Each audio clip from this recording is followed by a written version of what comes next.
അച്ഛാ, എന്നെ കൊണ്ട് പറ്റുന്നില്ല അച്ഛാ. ഈ PG എന്ന് പറഞ്ഞൊരു വല്ലാത്ത സംഭവാ. എൻ്റെ തലച്ചോറത്തിന് പാകമായിട്ടില്ല തോന്നുന്നു. ഇത്തവണ 2 പേപ്പർ ഔട്ട്.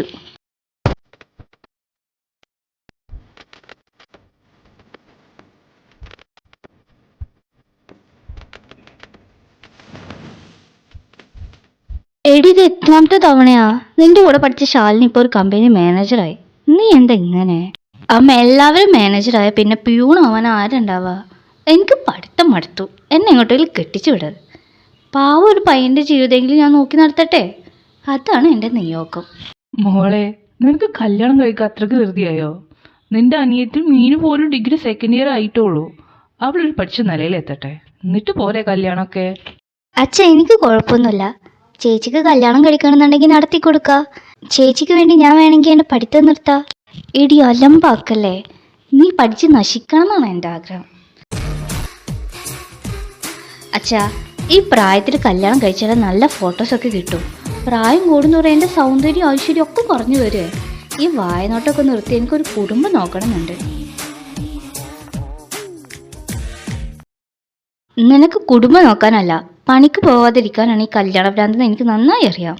എൻ്റെ അമ്മേ, പണിക്ക് പോവാതിരിക്കാനൊന്നല്ല. ഈ K-ഡ്രാമം C-ഡ്രാമം FF ഒക്കെ കാണുമ്പോൾ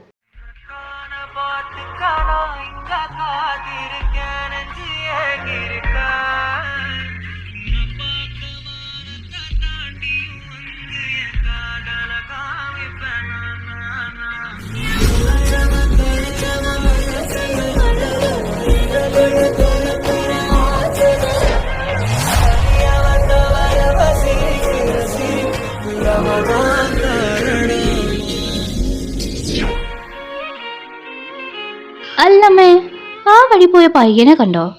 വെളുത്ത ഷർട്ടിട്ടവന്. അവൻ്റെ വീട് ഏതാ? നല്ല പയ്യനാ തോന്നുന്നു. അത്യാവശ്യം തറവാടിത്തൊക്കെ ഉണ്ട് മുഖത്ത്. എൻ്റെ ഭഗവാനെ, ഇവിടെ ഞാൻ എന്ത് ചെയ്യും? മോളെ അഞ്ജു, നീ പറയുന്ന പയ്യണ്ടല്ലോ, നമ്മുടെ അയൽവാസിയുടെ മകനാ. അവൻ 9ാം ക്ലാസ്സിലാണോ പഠിക്കുന്നേ?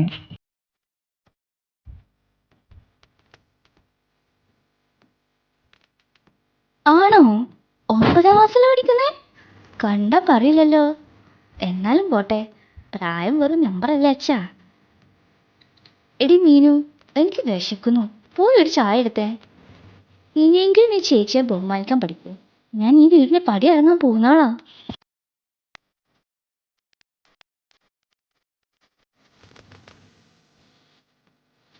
പിന്നെ ചേച്ചിയുടെ കല്യാണം കഴിഞ്ഞ ചേച്ചിയുടെ ആ പഴയ ചുരിദാർക്ക് എനിക്ക് തരുമോ? ഓ, തരാം. നീ ഒന്ന് വേഗം പോയി ചായ എടുത്തിട്ട് വാ എൻ്റെ കുട്ടി.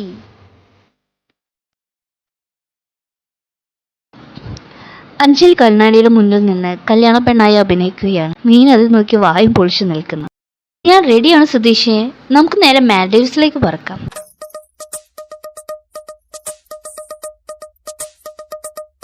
എടി, എൻ്റെ ഈ ലുക്കിൽ ആരെങ്കിലും വീഴാതിരിക്കും. വീഴും ചേച്ചി, ബോധം കെട്ട് വീഴും. പക്ഷെ ഒരു പ്രശ്നമുണ്ട്. അച്ഛൻ പുറത്ത് ആരോടെ ഫോണിൽ സംസാരിക്കുന്ന കേട്ടു. ചേച്ചി PG തോറ്റ സ്ഥിതിക്ക് ഇനിയൊരു വലിയ കോഴ്സിന് വിടാൻ പോവാണെന്ന്. എന്ത് വലിയ കോഴ്സോ? ഹിമാലയത്തിൽ പോയി തപസ്സിരിക്കേണ്ടി വന്നാലും ഞാൻ ഇനി പഠിക്കില്ല. എനിക്ക് കല്യാണം കഴിക്കണം. അതിനീ വരുന്ന പയ്യനെ എങ്ങനെയെങ്കിലും ഒന്ന് വീഴ്ത്തണം.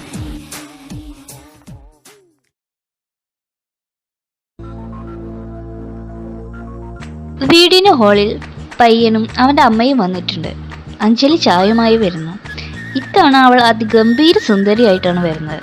വായനോട്ടം കരിയർ ആക്കിയത് കൊണ്ട് തന്നെ പയ്യനെ കണ്ടപാടെ അവൾ ഒന്ന് വിളിച്ചു ചിരിച്ചു കൊടുത്തു. എൻ്റെ മോൾക്ക് പഠിത്തം കഴിഞ്ഞ് വീട്ടിലേക്ക് ഒട്ടും താല്പര്യമില്ല. എപ്പോഴും പുസ്തകം വായനയാണ്. എൻ്റെ മോൾക്ക് പഠിത്തം കഴിഞ്ഞ് വീട്ടിലിരിക്കാൻ ഒട്ടും താല്പര്യമില്ല. എപ്പോഴും പുസ്തകം വായനയുമാണ്. അതല്ല അമ്മേ, പുസ്തകം വായിക്കുന്ന ഉറക്കം വരാൻ വേണ്ടിയാ. എനിക്ക് പഠിത്തമൊക്കെ മടുത്തു. സഞ്ജുവേട്ടാ, നമുക്ക് അടുത്ത മാസം തന്നെ കല്യാണം നടത്തിയാലോ? എനിക്ക് വെയിറ്റ് ചെയ്യാൻ വയ്യ.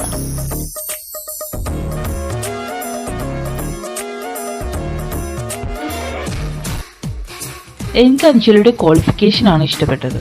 എൻ്റെ ഒരേ ഒരു ക്വാളിഫിക്കേഷൻ എനിക്ക് കല്യാണം കഴിക്കണം എന്നുള്ളതാണ്. സഞ്ജുവേട്ടൻ ഗൾഫിലാണോ? അതോ ഇവിടെ വല്ല വായനോ അല്ല വല്ല ബിസിനസ് ഉണ്ടോ? സഞ്ജുവേട്ടൻ ഗൾഫിലൊന്നല്ല ചേച്ചി, പുള്ളി ഒരു കരിയർ കൗൺസിലറാണ്. കരിയർ? എന്ത്? അഞ്ജലി, സത്യത്തിൽ ഞാൻ നിന്നെ പെണ്ണ് കാണാൻ വന്നതല്ല. നിന്റെ അച്ഛൻ എന്നെ വിളിച്ചതാണ്. ഈ വായനോട്ടവും ഉഴപ്പും ഒക്കെ മാറ്റാൻ നിന്നെ ഒരു പേഴ്സണാലിറ്റി ഡെവലപ്മെന്റ് കോഴ്സിന് ചേർക്കാൻ തീരുമാനിച്ചു. അതിന്റെ ട്രെയിനറാണ് ഞാൻ.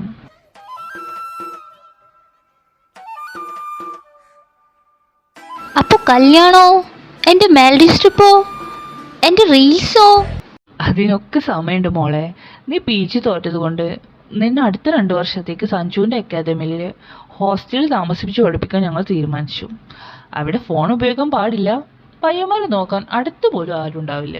അതെ, അവിടുത്തെ പഠിത്തം കഴിഞ്ഞ് ഇന്നൊരു ജോലി കിട്ടിയിട്ടേ കല്യാണത്തിനെ കുറിച്ച് ചിന്തിക്കുന്നേ ഉള്ളൂ. അതെന്ത് വർത്താനം നിങ്ങൾ പറയുന്നേ? PG ചേർക്കുമ്പോൾ എന്താ പറഞ്ഞിട്ടുണ്ടായിരുന്നേ? ഈ പരീക്ഷക്കെങ്ങാനും തോറ്റുകയാണെങ്കിൽ ഇനി പഠിപ്പിക്കൽ നേരെ കെട്ടിച്ചു വിടുന്നല്ലേ. എന്നിട്ടിപ്പോൾ തോറ്റിട്ട് ഒരുമാതിരി വർത്താനം പറയുന്നേ.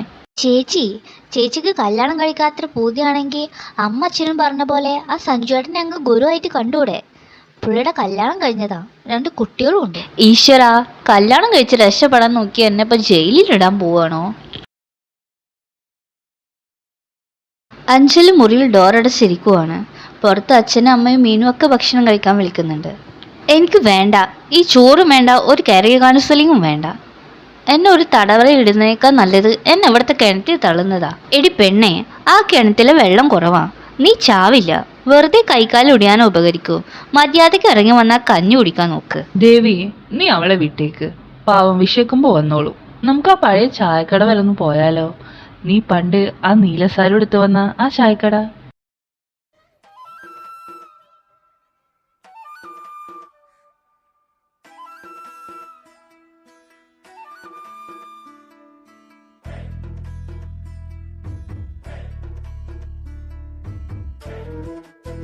അച്ഛാ, ഈ പ്രായത്തിൽ ഈ റൊമാൻസ് ഒക്കെ ആവശ്യമാണോ? എൻ്റെ കല്യാണം മുടക്കിയിട്ട് നിങ്ങൾ 2 കൂടി ഹണിമൂൺ ആഘോഷിക്കാൻ പോവാണോ? അല്ല പിന്നെ.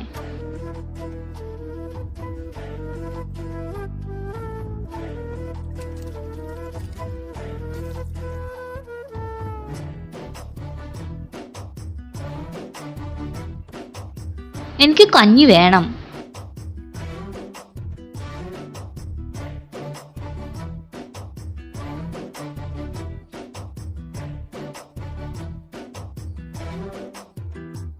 മീനുട്ടി, നീ നോക്കിയേ, അവിടുത്തെ ഒരു പ്രേമം കണ്ടോ? നമുക്കിവിടെ വായ നോക്ക പോലും അനുവാദമല്ല. അപ്പോഴാ പുള്ളിക്കാരൻ്റെ ഒരു മുല്ലപ്പൂ കൊടുക്കല്. ചേച്ചിക്ക് അസൂയാണോ?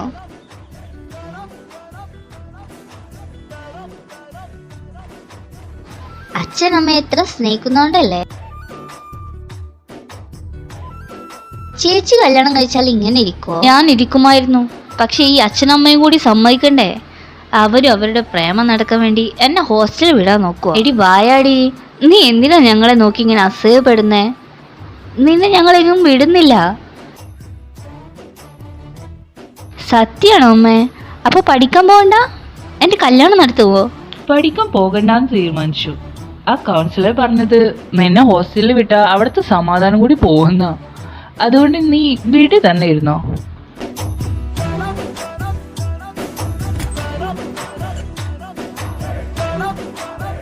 അപ്പൊ കല്യാണം? അതാണ് ട്വിസ്റ്റ്. കല്യാണം ഇപ്പൊ വേണ്ട, നീ വീട്ടിലിരുന്ന് പണികളൊക്കെ പഠിക്ക്. ഞാൻ നാളെ മുതൽ നിന്നെ കൊണ്ട് വീട് മൊത്തം തുടപ്പിക്കാൻ തീരുമാനിച്ചു. ജിമ്മിൽ പോവണ്ടല്ലോ, നല്ല വ്യായാമം കിട്ടും.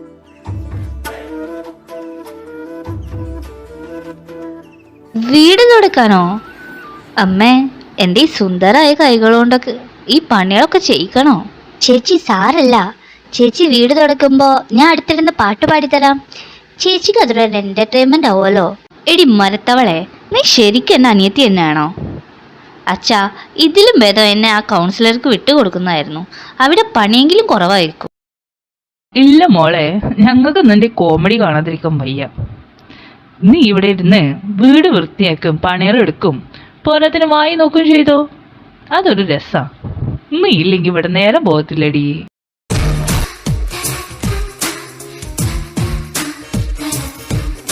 മുറ്റത്തൊരു കാറ് വന്നു നിൽക്കുന്നു. അതിൽ നിന്ന് ജയദേവന്റെ ഉറ്റ സുഹൃത്തും ബിസിനസ്സിൽ തന്റെ പങ്കാളിയുമായ രാഘവനും ഭാര്യ ഗീതയും മകൻ അഭിയും ഇറങ്ങുന്നു. ജയദേവനും ഗീതും അവരെ സ്വീകരിക്കുന്നു. അഞ്ജലി ഇതൊന്നും അറിയാതെ മുറ്റം നോക്കുകയാണ്. ദേവി, നിന്റെ മൂത്ത മകൾ ഇത്ര സുന്ദരിയാണെന്ന് നീ പറഞ്ഞില്ലല്ലോ. ഒരു ഐശ്വര്യമൊക്കെ ഉണ്ട് കാണാൻ.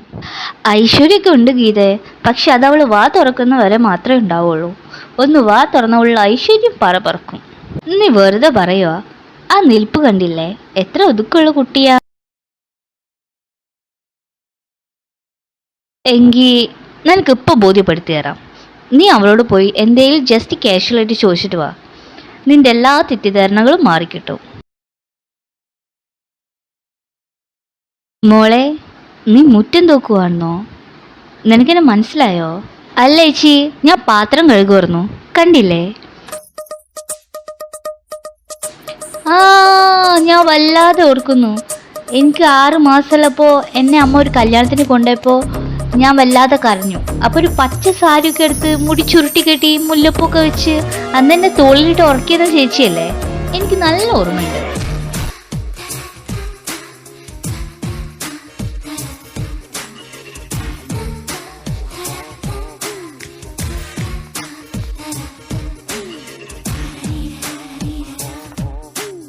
ആൻറ്റി, ചായ. പഞ്ചസാര കുറവാണെങ്കിൽ പറയണേ. അങ്കിൾ സുഖമായിരിക്കുന്നല്ലോ അല്ലേ? മിടുക്കി കുട്ടി, എന്ത് വിനയമായി ഇവൾക്ക്. പഠിത്തമൊക്കെ എങ്ങനെ പോകുന്നു മോളെ? കുഴപ്പമൊന്നുമില്ല ആൻറ്റി, ഡിഗ്രി സെക്കൻഡ് ഇയർ ആണ്. എല്ലാവരുടെ അനുഗ്രഹം ഉണ്ടാവണം.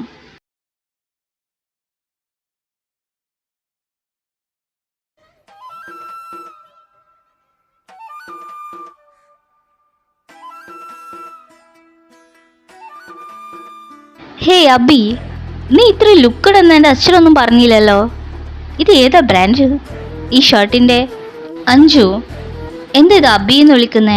നിന്നെക്കാട്ടി എത്ര മൂത്തതാ. നീ എന്നൊന്നും വിളിക്കാൻ പാടില്ല, അബിയേട്ടൻ വേണം വിളിക്കാൻ. അതൊക്കെ എന്ത് ഏട്ടൻ, നമ്മൾ ഒരേ ഏജ് ഗ്രൂപ്പ് അല്ലേ? അല്ലേടാ അബി? നിനക്ക് ഇൻസ്റ്റഗ്രാമിൽ എത്ര ഫോളോവേഴ്സ് ഉണ്ട്? നിന്റെ ബയോയിൽ സിംഗിൾ എന്നാണോ അതോ വെയിറ്റിംഗ് ഫോർ ദ വൺ എന്നാണോ? ഞാൻ സോഷ്യൽ മീഡിയയിൽ അത്ര ആക്റ്റീവ് അല്ല അഞ്ജലി. എനിക്ക് വർക്ക് ഫ്രം ഹോമാണ്, കുറച്ച് ബിസിയാണ്. സോ ഇതിനൊന്നും ഞാൻ നേരം കണ്ടെത്തലില്ല. അബിയേട്ടാ, ജോലി ചെയ്യാൻ മുകളിലെ റൂം ഞാൻ റെഡിയാക്കി വെച്ചിട്ടുണ്ട്. അവിടെ ശല്യമൊന്നും ഉണ്ടാവില്ല. എന്തെങ്കിലും ആവശ്യമുണ്ടെങ്കിൽ എന്നോട് ചോദിച്ചാൽ മതി. താങ്ക്സ് മീനു. അഞ്ജലിയേക്കാൾ ഇളയതാണെങ്കിലും നീ നല്ല മെച്ചുവേർഡ് ആണല്ലോ. അതേടാ, അവൾക്ക് മെച്യൂരിറ്റി ഇച്ചിരി കൂടുതലാണ്. അതുകൊണ്ട് തന്നെ ഏത് നേരവും പണിയാണ്. എനിക്കാണെങ്കിൽ ആ മെച്യൂരിറ്റിയും ഇല്ല, പണിയുമില്ല. നിന്റെ വർക്കൊക്കെ കഴിഞ്ഞ് ഫ്രീ ആകുമ്പോൾ ഇടയ്ക്കൊന്ന് എന്നെ വിളിക്ക്. നമുക്ക് കുറച്ച് റീൽസൊക്കെ എടുത്തിട്ട് അങ്ങ് പോവാന്നേ.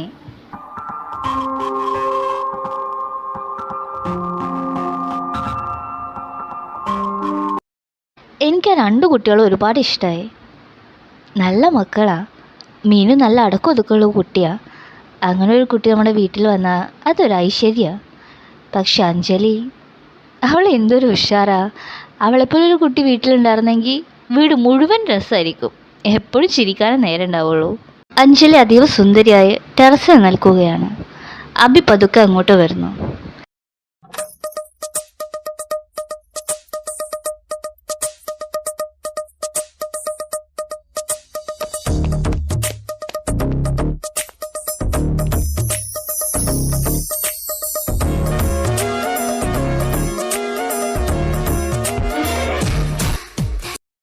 അഞ്ജലി, എനിക്ക് എന്നോട് വളരെ പ്രധാനപ്പെട്ട ഒരു കാര്യം സംസാരിക്കാനുണ്ട്. കുറേ ദിവസമായി ഇത് ഞാൻ മനസ്സിൽ കൊണ്ട് നടക്കുന്നു.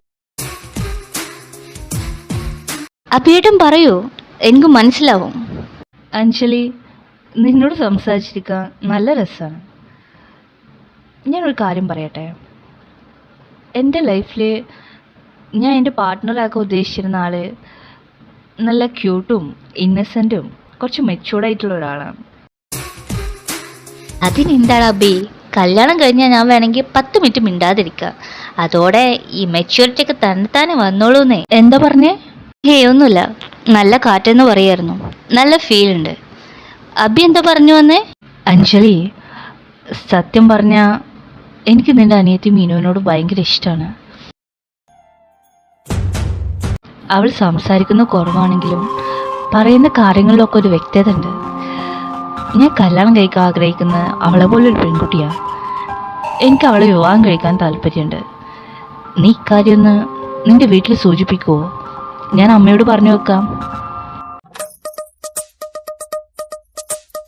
എന്ത്?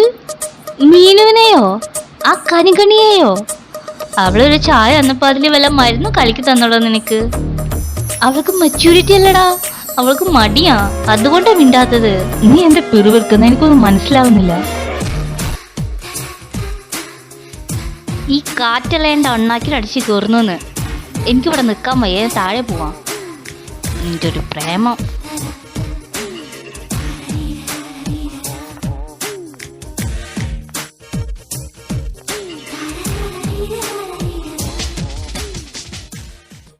അച്ഛാ, പണി പാളി. എൻ്റെ എത്ര ദിവസം വെറുതെ പോയെന്നറിയോ ആ അബിനെ വായ നോക്കിയിട്ട്? അവന് കണ്ണില്ലേ? ഇത്രയും സുന്ദരിയായ ഞാനിവിടെ വായ നോക്കി നിന്നിട്ട് അവൾക്കിപ്പോൾ മീനൂട്ടിയുടെ കല്യാണം കഴിക്കാനത്രേ. അതങ്ങനെ വരൂ. ഞാൻ അറിഞ്ഞിടത്തോളം അബി ഒരു നല്ല മോനാ. ദൈവം അവനെ അങ്ങനെ പരീക്ഷിക്കില്ലല്ലോ. അതുകൊണ്ട് തന്നെ അവന് മീനൂട്ടിനോട് ഇഷ്ടം തോന്നിയിട്ടുണ്ടാവാം. നിന്നോട് ഇഷ്ടം തോന്നണമെങ്കിൽ അവൻ അതിനും മാത്രം എല്ലാ അപരാധം ചെയ്തിട്ടുണ്ടാവണം. നിനക്ക് വിഷമായോ? അവൻ്റെ അമ്മ അച്ഛനും വന്ന് എന്നോട് സംസാരിച്ചിരുന്നു. നീ പറ, നമുക്കിത് പ്രൊസീഡ് ചെയ്യണോ? ചെയ്യാതെ പിന്നെ. അബി നല്ല ചെറുക്കനാ, മീനൂട്ടിക്ക് എന്തുകൊണ്ട് ചേരും. ഞാൻ ചുമ്മാ നേരം കളയാൻ വേണ്ടി ചെയ്തതല്ലേ, അല്ലാതെ എനിക്ക് വലിയ ഫീലിങ്സ് ഒന്നുമില്ല. അവനില്ലെങ്കിൽ അവൻ്റെ അനിയൻ, അത്രയേ ഉള്ളൂ.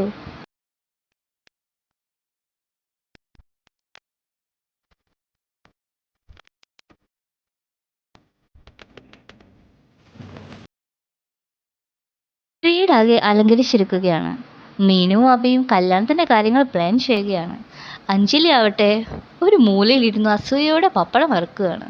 എൻ്റെ വിധി ഒന്ന് നോക്കിയേ, അനിയത്തിയുടെ കല്യാണത്തിന് പപ്പടം വറുക്കാൻ എണ്ണ ചൂടാക്കി ഇരിക്കേണ്ടി വന്നു.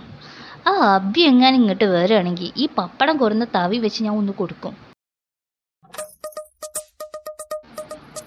ഇങ്ങോട്ടുള്ള വര തന്നെ. അഞ്ജു, നീ എന്ത് ആലോചിക്കുന്നേ?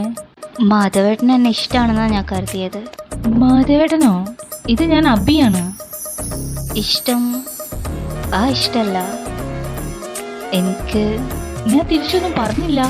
സാരല്ല, എൻ്റെ പൊട്ടബുദ്ധിക്ക് വെറുതെ തോന്നിയതാവും. നമ്മൾ എന്ത് തേങ്ങയായി പറയുന്നേ? മാധവേട്ടൻ പോയിക്കോ. ഇത് എവിടെ കേട്ടു പരിചയമുണ്ടല്ലോ.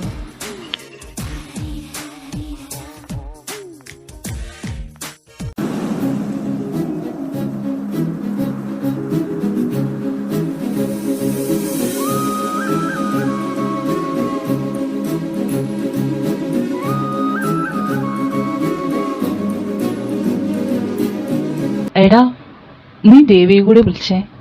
ഇത് എൻ്റെ രണ്ടാമത്തെ മകൻ വിക്രം. നീ കണ്ടിട്ടില്ലല്ലോ.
എടി, ആ സ്റ്റേജിൽ നിൽക്കുന്ന ഗസ്റ്റില്ലേ, പുഴയെ കണ്ട ഒരു കൊറിയൻ ബോയ് ലുക്കില്ലേ, നമ്മുടെ BTSലെ വീണ പോലെ.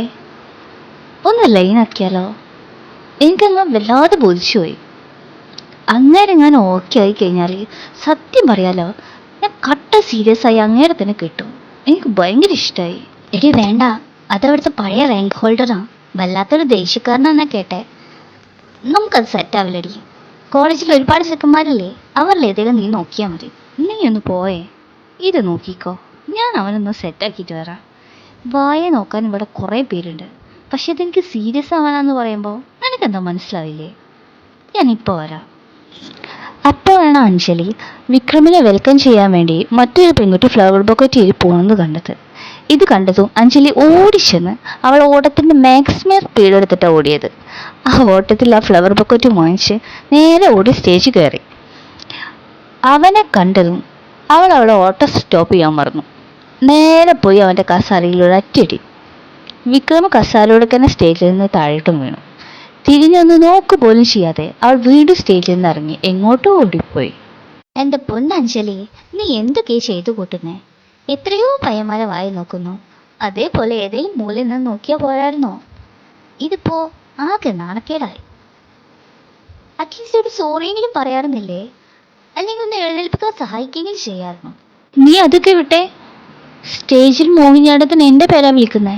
ഞാൻ എന്താ ചെയ്യാ? എൻ്റെ അഞ്ജു, പണി വാങ്ങിക്കാൻ വേണ്ടി നീ എന്തിനാ ഇതിനൊക്കെ പേര് കൊടുക്കുന്നേ? അറ്റ്ലീസ്റ്റ് മാങ്ങാപ്പാറ ചെളിക്കുത്തെങ്കിലും അറിയോ നിനക്ക്? ആ നീയല്ലേ ഇപ്പൊ ഈ മോഹിനിയാട്ടത്തിന് പേര് കൊടുത്തേ. ഇനി എന്ത് നോണ പറഞ്ഞിട്ട് എന്തിന്ന് എസ്കേപ്പ് ആവാ? സീനിയേഴ്സും ജൂനിയേഴ്സൊക്കെ പലതും ചെയ്യും.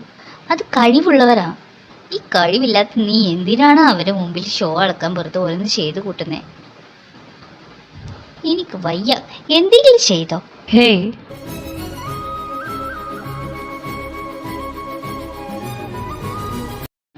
തൻ്റെ പേരല്ലേ വിളിക്കുന്ന മോഹിനിയാട്ടത്തിന്? എന്നെ സ്റ്റേജിൽ നിന്ന് തള്ളിയിട്ടതും പോരാ, അറ്റ്ലീസ്റ്റ് ഒരു സോറിയെങ്കിലും പറഞ്ഞുകൂടെ? എടി അഹങ്കാരി, നിന്റെ മുഖം കണ്ട ഞാൻ നിന്നെ തള്ളിയിട്ടെന്ന് തോന്നുമല്ലോ. നീ സോറി പറയണ്ട. പകരം എൻ്റെ ഷർട്ടിൻ്റെ ബട്ടൺസൊക്കെ ആ വീഴ്ചയിൽ പൊട്ടിപ്പോയി. അത് തുന്നി തന്നതിന് ശേഷം മോള് സ്റ്റേജിൽ കയറിയാൽ മതി. ആദ്യം എൻ്റെ ഷർട്ട് തുന്നി, അതിനുശേഷം അത് നിന്റെ മോഹിനിയാട്ടം. ഈശ്വര, നീ എന്നെ കാത്തു. കറക്റ്റ് സമയത്താവാൻ വന്നേ. ഇത് ഇവൻ്റെ തലയിൽ വെച്ച് കേട്ടാം. വിക്രം സാർ, ഞാൻ അറിയാതെ സംഭവിച്ചു പോയതാ. അതിന് സോറി പറയാനും ഞാൻ തയ്യാറാണ്. ഈ ഷർട്ടിൻ്റെ ബട്ടൺസ് തുന്നി തരാനും ഞാൻ തയ്യാറാണ്. പക്ഷെ ഇപ്പം എൻ്റെ സ്റ്റേജിൽ കയറി എൻ്റെ പ്രോഗ്രാം ഉള്ളതാണ്. അതിന് തടസ്സം നിർത്തിയത്. എൻ്റെ ഏറ്റവും വലിയ ആഗ്രഹം ആ സ്റ്റേജിൽ കയറി നൃത്തം ചെയ്യണമെന്നുള്ളത്. അതിന് തടസ്സം നിൽക്കരുത് പ്ലീസ്.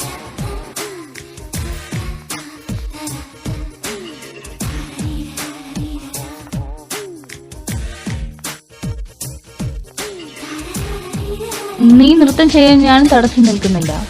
എനിക്ക് എൻ്റെ ബട്ടൺസ് തുന്നി തരണം, അത്ര മാത്രമേ ഉള്ളൂ. എന്നിട്ട് നീ പോയി കളിച്ചോ? എടോ പ്ലീസ്, എൻ്റെ പേരിപ്പോൾ വിളിച്ച് കഴിയും. അടുത്ത ആളെ വിളിച്ചാൽ എനിക്ക് പിന്നെ കയറാൻ കഴിയില്ല. ദേ നോക്ക്, അവരെൻ്റെ പേര് ക്യാൻസൽ ചെയ്തു. നിങ്ങൾ കാരണം എനിക്ക് സ്റ്റേജിൽ കയറാൻ പറ്റായിരുന്നു. തനിക്ക് നൃത്തത്തിനെ കുറിച്ച് എന്തറിയാം?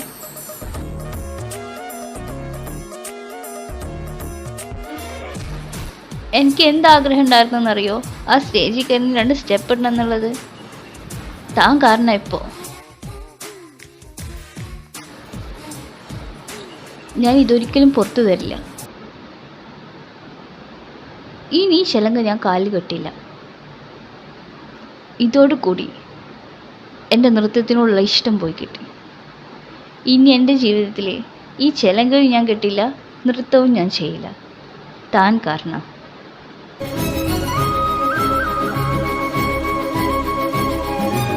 ഈശ്വര, ഞാൻ എന്താ ചെയ്തേ? അഞ്ജലി, ഒന്ന് നിൽക്ക്, ഞാൻ അവിടെ പറഞ്ഞോളാം. ഈ ചിലങ്ക, ദേ ഒന്നവിടെ നിൽക്കൂ. എൻ്റെ വിക്രമേ, നീ ഇവിടെ കിടന്ന് തൊണ്ടയിട്ട് കയറിയിട്ട് ഒരു കാര്യമില്ല. അവൾ നിൽക്കണമെങ്കിൽ സാക്ഷാൽ ദൈവം തമ്പുരാൻ താഴെ വന്ന് വിളിക്കണം. എടാ പൊട്ട, അവൾക്ക് ഡാൻസ് പോയൊരു കുന്തും അറിയില്ല. ഇവിടുത്തെ പെൺകുട്ടികൾ ഡാൻസ് കളിക്കണ കുശുമ്പ് കൂട്ടിയിട്ട് അവരായിട്ട് എന്തോ ഫൈറ്റ് ചെയ്തു. എന്നിട്ട് ബെറ്റ് വെച്ചതാ വലിയ മോഹിനിയാട്ടക്കാരിയാണ് ഞാൻ ഈ ഡാൻസ് കളിച്ച്, നിങ്ങൾ വലിയ മോഹിനിയാട്ടക്കാരിയാണ്, കലോത്സവത്തിന് ഞാൻ എന്തായാലും ഡാൻസ് കളിച്ച് കാണിച്ചു തരുന്നുണ്ടെന്നൊക്കെ പറഞ്ഞിട്ട്. പോരാത്തിന് ഈ പേര് പറഞ്ഞ് കുറേ ക്ലാസ്സും കട്ട് ചെയ്തു. എങ്ങനെ ഇതിന് തല ഊരണമെന്ന് വിചാരിച്ച് നടക്കിയായിരിക്കും. കറക്റ്റ് സമയത്ത് നീ വന്ന് പെട്ടുകൊടുത്ത്. അല്ലാതെ നീ വിചാരിക്കുന്ന പോലെ നൃത്ത തലകേറ്റി നടക്കുന്ന പെൺകുട്ടിയൊന്നും അല്ല അവള്. ആള് കൊള്ളാലോ, നല്ല ഇൻട്രസ്റ്റിംഗ് ക്യാരക്ടർ. ആള് കുറച്ച് ഫ്ലേർട്ടിയാ തോന്നുന്നുണ്ട്. ഞാൻ വന്നപ്പോൾ മുതൽ എന്നെ നോക്കി നിൽക്കുമായിരുന്നു. ആ പെൺകുട്ടിയുടെ നിന്ന് ഫ്ലവർ വാങ്ങിച്ച് ഓടി വരുമായിരുന്നു. ജസ്റ്റ് മിസ്സിനാണ് ഞാൻ വീണേ, അല്ലെങ്കിൽ നല്ലൊരു കമ്പനി ആയേനെ. ആള് നല്ല വായി നോക്കിയാണ്. ഈ കോളേജിലെ പയ്യന്മാരെ മുഴുവൻ നിന്ന് വായി നോക്കും. പയ്യന്മാർ മുഴുവനും അവളെ പിന്നാലെ തന്നെ ഉണ്ട്. പക്ഷേ അവർ തിരിച്ചിഷ്ടമെന്ന് പറഞ്ഞാൽ അവൾ ഇൻട്രസ്റ്റ് കൊണ്ട് പോകും.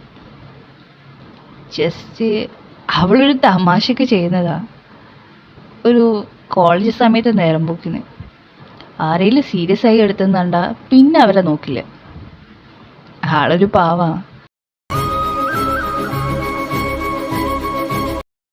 വിക്രം അഞ്ജലിയുടെ അടുത്തേക്ക് പതുക്കെ നടന്നു വരുന്നു. അഞ്ജലി പേടിച്ച് പിന്നോട്ട് മാറുന്നു.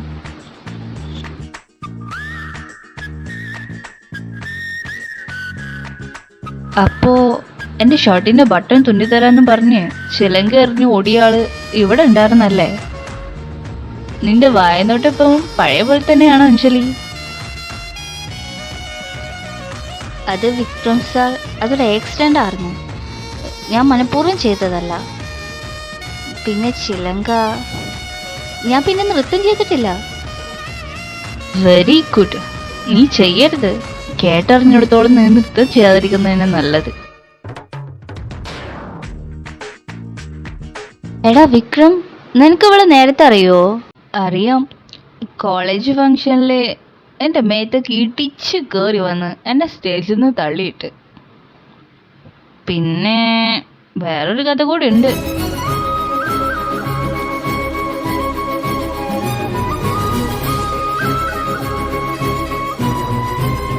ആ ആളെ എങ്ങനെ മറക്കാനാണ്? അഞ്ജലി, അന്ന് ബാക്കി പറഞ്ഞിരുന്നില്ലേ? ഇപ്പൊ തുന്നി തരുന്നുണ്ടോ എൻ്റെ ഷർട്ടിൻ്റെ ബട്ടൺ? അത് നമുക്ക് പിന്നെ തുന്നാം. ഇപ്പൊ വിക്രം സാർ പോയി ചായ കുടിക്ക്. മീനു, വേഗം ഒരു ചായ എടുത്തു കൊടുക്കടി. വിക്രം അവളുടെ അടുത്തേക്ക് അല്പം കൂടി ചെരിഞ്ഞു നിന്ന് പതുക്കെ പറഞ്ഞു. പേടിക്കണ്ട, നിന്റെ ഈ പൊട്ടത്തരങ്ങള് എനിക്ക് അന്നും ഇഷ്ടമായിരുന്നു. അതാ ഞാൻ ഇത്രയും ദൂരം ഓടി വന്നത്.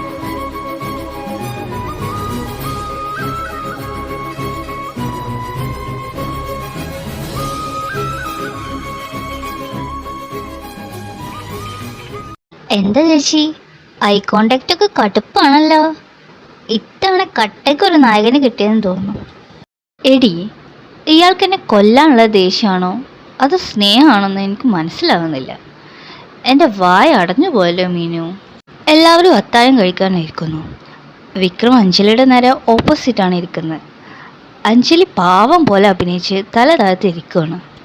വിക്രം, അബിയുടെ മീനൂട്ടിയുടെ കല്യാണത്തിന് നിന്റെ തിരക്കുകളൊക്കെ മാറ്റി വെച്ച് കുറച്ച് ദിവസം ഇവിടെ ഉണ്ടാവില്ലേ? തീർച്ചയായും ആൻറ്റി. പ്രത്യേകിച്ചും ഇവിടെ എനിക്ക് കുറച്ച് പെൻഡിങ് വർക്കുകൾ തീർക്കാനുണ്ട്. അത് തീർത്തിട്ടേ ഞാൻ ഇവിടുന്ന് പോകൂ.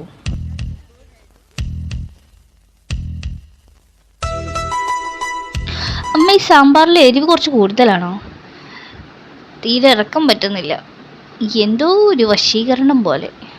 നീ എന്തൊക്കെ മോളെ ഈ പറയുന്നേ? ഒന്നുമില്ല അച്ഛാ. വാ തന്ന ദൈവം എനിക്ക് കുറച്ച് വിവേകം കൂടി തന്നിരുന്നെങ്കിൽ ഇതിപ്പോൾ ഇങ്ങനെ ഇരിക്കേണ്ടി വരില്ലായിരുന്നു എന്ന് സ്വയം പറഞ്ഞതാ. വിക്രം, നീ അഞ്ജലിയോട് എന്താ പറഞ്ഞേ? അവൾ ആകെ ഒന്ന് സൈലന്റ് ആയല്ലോ. അവളിങ്ങനെ കണ്ടിട്ടേ ഇല്ല. ഏയ് ഒന്നുമില്ല. കോളേജിലെ ആ പഴയ ബട്ടൺ കഥ ഒന്നും ഓർമ്മിപ്പിച്ചു, അത്രേ ഉള്ളൂ.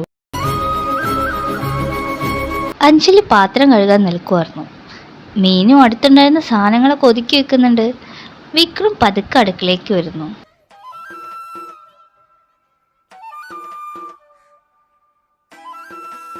മീനു, എനിക്കൊരു ഗ്ലാസ് വെള്ളം തരുമോ?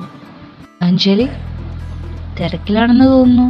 മീനുവിനെ ഇവിടുന്ന് ഒഴിവാക്കിയിട്ട് നൈസ എന്നെ ഒറ്റയ്ക്ക് കിട്ടാനുള്ള പ്ലാൻ ആണല്ലേ? നടക്കില്ല മോനെ. പേടിക്കണ്ട അഞ്ജലി. അഞ്ജലി, ഇത്തവണ ഷർട്ടിന്റെ ബട്ടണല്ല, എൻ്റെ ഹൃദയമാണ് നീ അടിച്ചുകൊണ്ട് പോയത്. അത് കൂട്ടി തിന്നണമെങ്കിൽ അപ്പുറത്ത് നിന്റെ ഹൃദയം ഉണ്ടാവണം.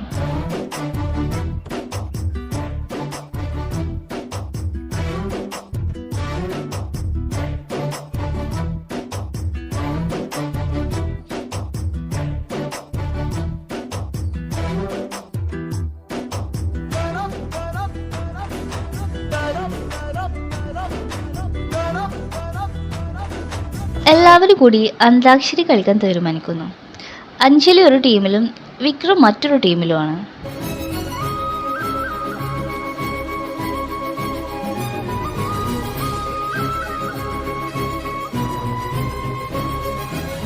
ഇഷ്ടമല്ലടാ എനിക്കിഷ്ടമല്ലടാ നിന്റെ സൂത്രങ്ങൾ ഇഷ്ടമല്ലടാ.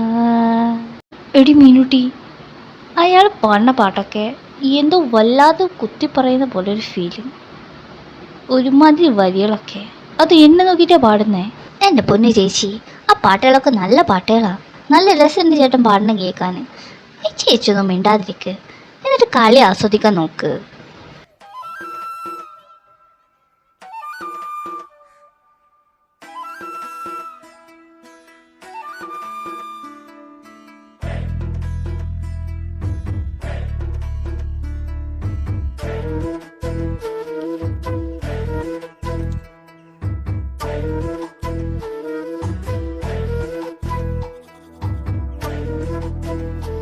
എടി ഗീതേ, ഈ വിക്രം അഞ്ജലും തമ്മിൽ എന്തോ ഒരു പൊരുത്തമുണ്ടല്ലേ. വിക്രം ഇത്രയും ചിരിച്ചിട്ട് ഞാൻ കണ്ടിട്ടേ ഇല്ല. അവർ തമ്മിൽ നല്ല ചേർച്ചയുണ്ട്. നമുക്ക് മീനൂട്ടിയുടെ അബിയുടെ കല്യാണത്തിൻ്റെ ഒപ്പം ഇവരുടെ കല്യാണം കൂടി ഒന്ന് ആലോചിച്ചാൽ. അതേ ഗീതേ, എനിക്ക് തോന്നുന്നു കല്യാണത്തിന് കുറച്ച് ദിവസം കൂടി ഉണ്ടല്ലോ. അതിനിടയിൽ ഇവളെ ഈ സ്വഭാവം കണ്ടിട്ട് ഇവളുടെ ഈ സംസാരം കേട്ടിട്ട് നിന്റെ മകനിക്ക് ഭ്രാന്ത് പിടിച്ചിട്ടില്ലെങ്കിൽ നമുക്ക് ആലോചിക്കാം.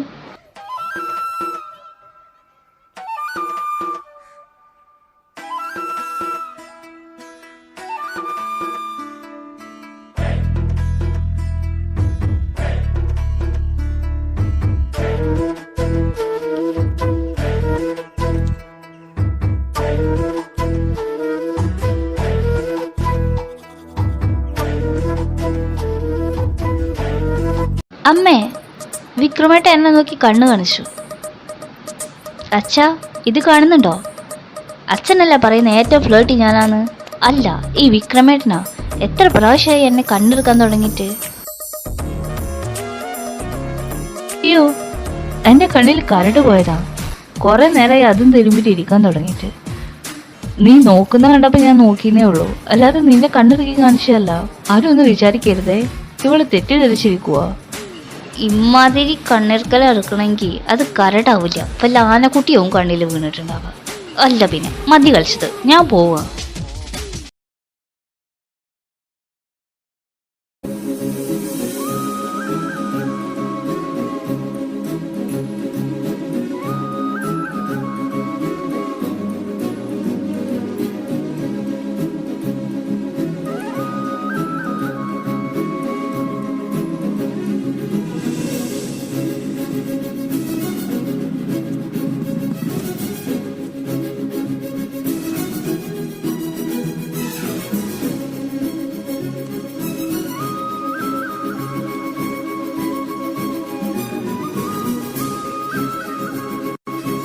അഞ്ജലി, ഈ കാറ്റും ഈ വൈകുന്നേരവും നിന്റെ മുഖവും എല്ലാം കൂടി കാണുമ്പോൾ എനിക്ക് എന്തോ ഒന്ന് നിന്നോട് പറയാൻ തോന്നുന്നു.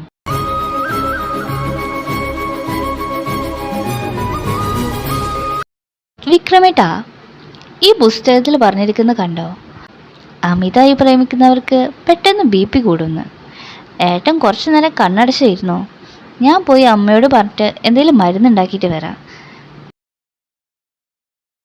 മഴ പെയ്തു തോർന്നൊരു വൈകുന്നേരം. മരങ്ങളിൽ നിന്ന് വെള്ളത്തുള്ളികൾ ഇറ്റി വീഴുന്നുണ്ട്. അഞ്ജലി മുറ്റത്ത് മുല്ലപ്പൂ പറിക്കാൻ വന്നതാണ്. വിക്രം പതുക്കെ അങ്ങോട്ട് വരുന്നു. അഞ്ജലി പതിവ് പോലെ എന്തോ തമാശ പറയാൻ തുടങ്ങുമ്പോഴേക്കും വിക്രം അവളുടെ കൈത്തണ്ടയിൽ പിടിച്ചു തടയുന്നു. ഇത്തവണ അവൻ്റെ കണ്ണുകളിൽ കളിയാക്കലില്ല, പകരം വല്ലാത്തൊരാഴമുണ്ട്. ഇനിയും എങ്ങോട്ടാ നീ ഓടി മാറുന്നത് അഞ്ജലി? നിന്റെ ഈ ഓരോ തമാശയ്ക്ക് പിന്നിൽ നീ ഒളിപ്പിച്ചു വെക്കുന്ന ആ പേടി എനിക്കറിയാം. പക്ഷെ നീ എത്ര ഓടിയാലും നിനക്ക് എൻ്റെ കണ്ണിൽ നിന്ന് ഓടി ഒളിക്കാൻ പറ്റില്ല. 3 വർഷം മുമ്പ് എൻ്റെ ഷർട്ടിലെ ബട്ടൺ അല്ല അഞ്ജലി നീ എടുത്തത്, എൻ്റെ സമാധാനമായിരുന്നു. നീ പോയതിന് ശേഷം എത്ര പെൺകുട്ടികളെ ഞാൻ കണ്ടു, എത്ര പേരോട് സംസാരിച്ചു. പക്ഷെ ആരോടും എനിക്ക് ഒരു ഫീലും തോന്നിയില്ല. നിന്റെ ഈ പൊട്ടത്തരങ്ങൾ കേൾക്കാനും നിന്റെ ഈ വായനാട്ടം ആസ്വദിക്കാനും ഞാൻ എത്ര കൊതിച്ചിട്ടുണ്ടെന്ന് നിനക്കറിയോ? എനിക്കറിയാം നീ പാവാണെന്നും ഉള്ളിൽ ഒരുപാട് സ്നേഹമുണ്ടെന്ന് എനിക്കറിയാം. എനിക്ക് നിന്നെ മാറ്റേണ്ട അഞ്ജലി. എനിക്ക് നിന്റെ ഈ വായാടിത്തുണ്ടല്ലോ എൻ്റെ മരണം വരെ കേൾക്കണം. എനിക്ക് നിന്നെ വേണം അഞ്ജലി. മറ്റാർക്കും തരാൻ പറ്റാത്ത അത്രയും സുഭദ്രമായിട്ട് നിന്നെ ഞാൻ നോക്കിക്കോളാം. എന്നെ നിനക്ക് വിശ്വാസമല്ലേ?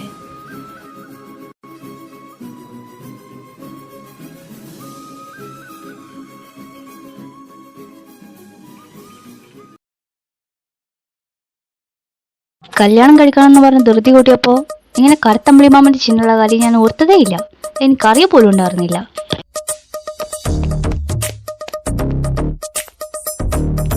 ഈ പെണ്ണ് എന്താ ഈ പിറുവിറുക്കുന്നേ? കല്യാണം കഴിഞ്ഞാലെങ്കിലും കുറച്ച് പക്വത വരും വിചാരിച്ചു. ഇവൾക്ക് ഒരു മെച്യൂരിറ്റി വരുന്നില്ലല്ലോ ഈശ്വര. ഇന്നലെ കല്യാണം കഴിഞ്ഞതല്ലേ ഉള്ളൂ. ഒറ്റ ദിവസം കൊണ്ട് എങ്ങനെ പക്വത വരാനാ? ഇന്നലെ കല്യാണം കഴിഞ്ഞു, ഇത് ഇന്ന് രാവിലെ ആയിട്ടുള്ളൂ. എൻ്റെ മരുമകളായതുകൊണ്ട് പറയല്ല, എനിക്ക് ഇങ്ങനെയുള്ള അഞ്ജലിയെ ഇഷ്ടം. ഈ കുറുമ്പും ഇത്തരം സംസാരം അവൾ മാറരുതെന്ന് എൻ്റെ ആഗ്രഹം. മീനുട്ടി കണ്ടിട്ടില്ലേ? അവൾ കുറച്ച് മെച്ചൂടാ. മീനുട്ടിക്ക് അതാ രസം, അവൾക്ക് അതാ ചേരുന്നേ. അഞ്ജലിക്ക് ഇതും. നിങ്ങൾ എനിക്ക് പക്വത ഇല്ല എന്നല്ല പറയുന്നേ. സത്യത്തിൽ പക്വത ഇല്ലാത്തത് നിങ്ങൾ എനിക്ക് കല്യാണം കഴിച്ചെന്ന ആൾക്കാ. വിക്രമേട്ടന് ഒട്ടും പക്വത ഇല്ല. ഇപ്പോഴും കുട്ടികളിയാണെന്ന വിചാരം. ഇന്നലെ രാത്രി എന്നോട് പറയാണ് എന്നെ ഡാഡിന്ന് വിളിച്ചത്.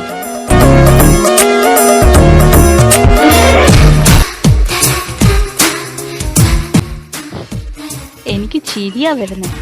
എൻ്റെ സ്വന്തം അച്ഛനെ പോലും ഞാൻ ഡാഡിന്ന് വിളിക്കുന്നില്ല, പിന്നെ കല്യാണം കഴിച്ച ഭർത്താവിനെ.